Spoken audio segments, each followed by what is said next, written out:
أهلا من جديد أيها القائد اللي ما زال يتعلم كل يوم كيف يكون أذكى من النظام وأهدأ من التوتر. أنا دكتورة أسرار، واليوم في الحلقة الثامنة من بودكاست فن القتال الإداري رح نتكلم عن المهارة اللي ما يعلمونك هي في الجامعات ولا في الدورات، فن المراوغة الذكية داخل ساحات الشركات. هتقولوا لي ليش نحتاج نراوغ أصلا؟ أقول لك لأنك ما تمشي في ممرات وردية، أنت جالس تمشي بين تحالفات، بين شلل، تحزبات، قرارات غير معلنة، وأحيانا مناورات خطيرة. المراوغة يا صديقي القائد هنا ما هي خداع، هي ذكاء دفاعي. ذكاء دفاعي يحميك من الاستنزاف والإقصاء والانفجار العاطفي. عشان كده لازم نتعلم 3 تكتيكات للمراوغة تساعدك تعيش وتبقى. أول حاجة، لا تصطف بسرعة، يعني ما أوقف في صف شخص أو في صف جروب أو مجموعة. في صراعات يا صديقي خفية، هذه الصراعات الخفية يعني تعتبر إيش؟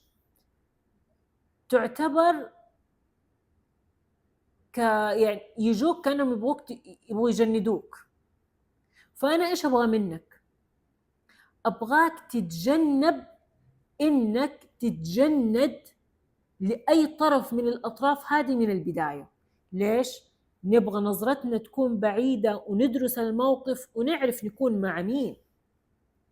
إذا أحد قال لك نحن ضد فلان تعال معانا، ابتسم وقول أنا مع شغلي ومع جودة النتائج. المراوغة هنا ما تعلن ولائك بسرعة عشان تحمي نفسك من تبعات الطرفين، وراح تعرف متى هو الوقت المناسب اللي تصف فيه مع مين، متى هو الوقت المناسب اللي أصطف فيه مع الشخص المناسب.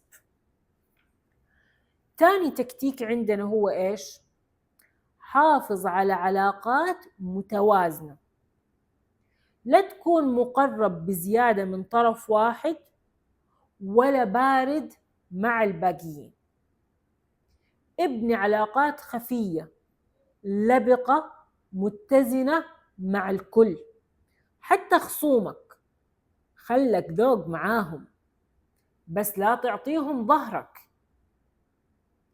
المراوغة هنا تخلي الناس محتارة فيك وما تعرف انت مع مين، والحيرة هذه اتأكد ان هي الدرع اللي راح يحميك. التكتيك الثالث، لا تكشف أوراقك. أحيانا أفضل رد على استفزاز أو التحريض هو ابتسامة بدون تأكيد. لا ترد كل مرة ولا تشرح نيتك دايم، خلك واضح في سلوكك وغامض في نواياك. المراوغة هنا رح تكون إيش؟ تحول خصمك لشخص متسائل جالس يسأل نفسه يا ترى إيش وضع اللي قدامي؟ أهاجم ولا ما أهاجم؟ إيش أسوي معاه؟ هو خصمي لكن قدام الناس ما هو باين خصمي، لو هاجمت يمكن نحط اللوم علي، استفزيته لكن الاستفزازات ما جابت نتيجة، أو شكله شكله ما حس، ولا شكله استفزازي ما اشتغل. طريقتي ما اشتغلت، ايش اللي صاير يا هو؟ خلي خصمك يفضل رايح جاي في أسئلة تحيره لحد ما يدوخ. المثل ايش يقول؟ العيار اللي ما يصيب يدوش. راح نيجي الآن لتمرين اليوم، خريطة التحالفات اللي من حولك. ورقة وقلم، ونرسم دائرة فيها اسمك، وبعدها اكتب أسماء الزملاء اللي بتشتغل معاهم، ووصل بينهم بخطوط حسب العلاقات. خط بين فلان وفلان، واكتب على الخط هذا ايش، لأن الخط يعتبر نوع العلاقة: توتر، دعم، علاقة حيادية، تنافس، خفي. على ما تشوف اكتب. وأنا متأكدة ما راح تحط قلمك من هنا إلا وإنك راح تنصدم إنك وسط شبكة. أيوة يا صديقي القائد، والله راح تشوف الشبكة. اسمك في دائرة في النص، وزملائك حوالينك، وبين كل واحد وواحد خط ونوع العلاقة، وراح تشوف العجب. أبغاك إيش تسوي؟ تفهم الشبكة هذه مظبوط، تدرسها، عشان أول خطوة راح تسويها هي إيش؟ تتقن فن المراوغة معاهم. حراوغ الكل بهدوء، لأني فهمت نوع ونمط العلاقة اللي تربطهم ببعض.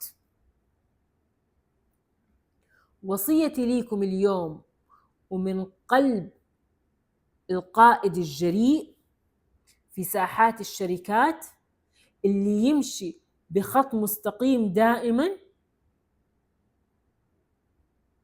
يكون ايش؟ اسهل واحد يتم اصطياده يا صديقي. عشان كده المراوغة مطلوبة.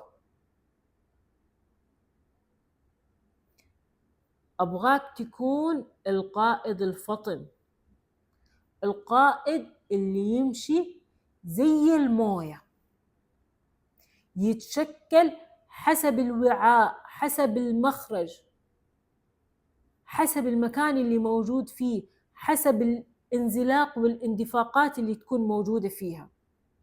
لكن ما يتلون ولا يتجمد ولا يأثر في شيء. كانت هذه حلقتي الثامنة معاكم، وأنا دكتورة أسرار.